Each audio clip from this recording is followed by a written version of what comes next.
तुझे नाही रे कोणी, नाही कुणाचे कुणी.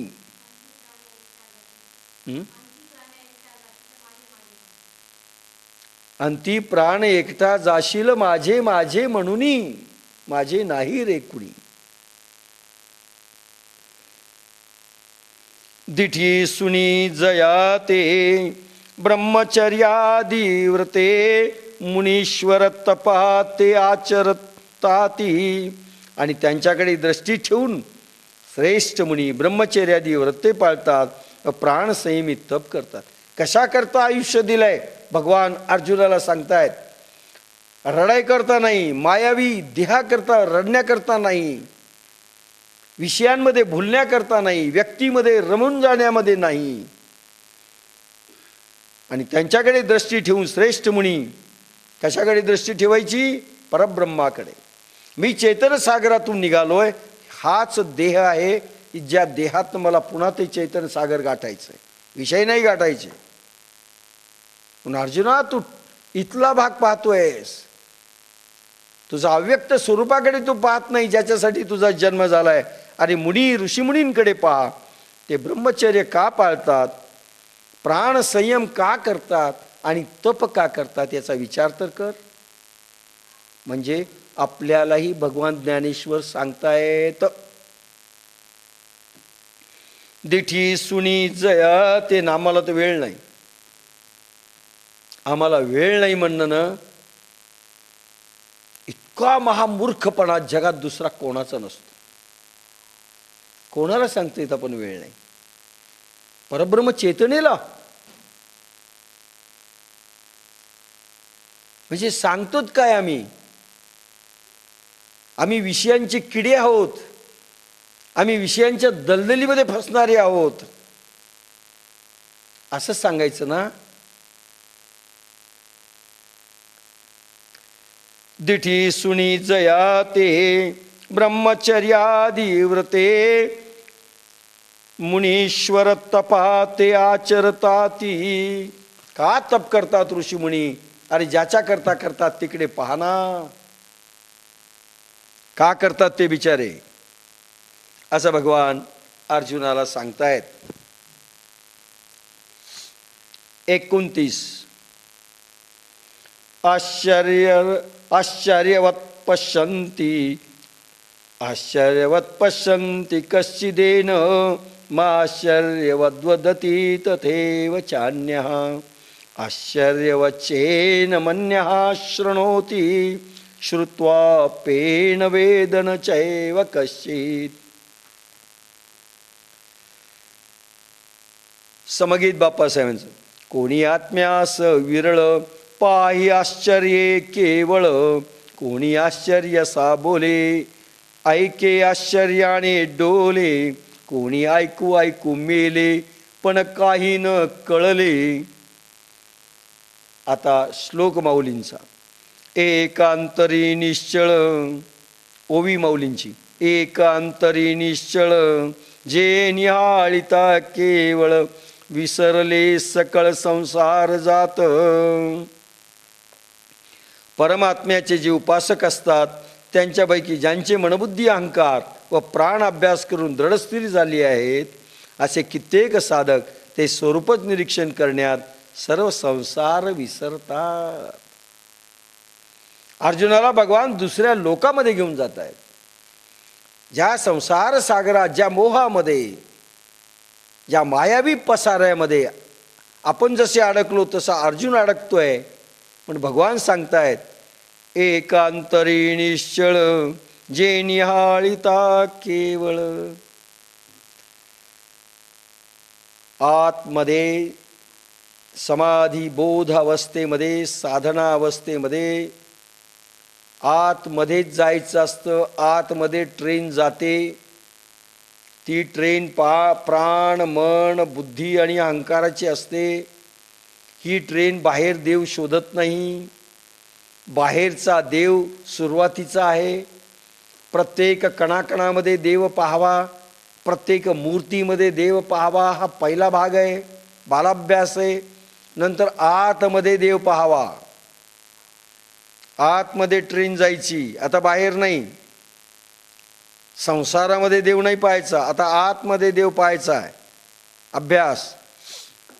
आणि अंतरात्म्यामध्ये निश्चळ राहायचंय. निश्चळ. कोण राहणार? ज्ञानेश्वरीचा भक्त कोण? हा, कारण इंद्रियातीत आहे ज्ञानेश्वरी. इंद्रियांच्या गावाने निजे, इंद्रियातीत. आता इंद्रियातीत म्हणजे 5 ज्ञानेंद्रियांचं काम नाही, 5 कर्मेंद्रियांचं काम नाही, तरी उपभोगायचं. टाळ नाही, मृदंग नाही, जप नाही, वाचिनी काही नाही, पायाने चालणं नाही कुठल्या मंदिराकडे, हाताने भजन करणं नाही. ज्ञानेश्वरीचं उड्डाण 5 ज्ञानेंद्रिय, 5 कर्मेंद्रियांना सोडू नये. डोळ्याचं काम नाही, कानाचं काम नाही, नाकाचं काम नाही, हाताचं काम नाही, पायांचं काम नाही, जिभेचं काम नाही, कानाचं काम नाही. काय मग? मग भक्त कोण?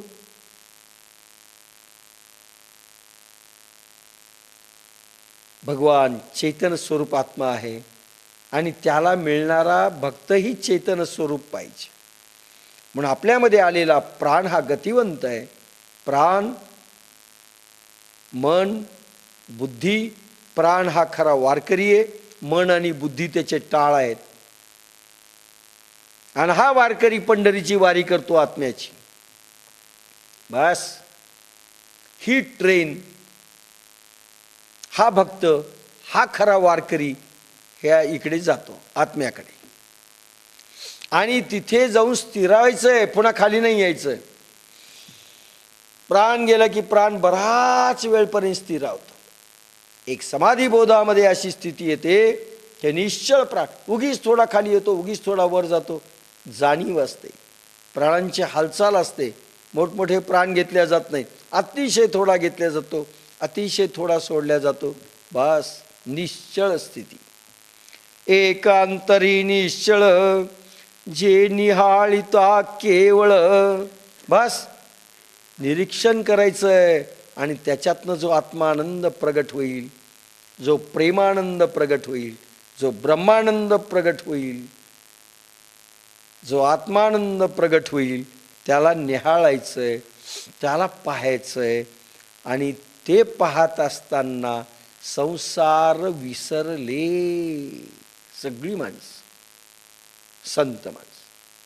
आपण ईश्वराला संसार पाहून ईश्वराला विसरतो म्हणून वेळ नाही, आणि त्यांना संसारात वेळ नाही.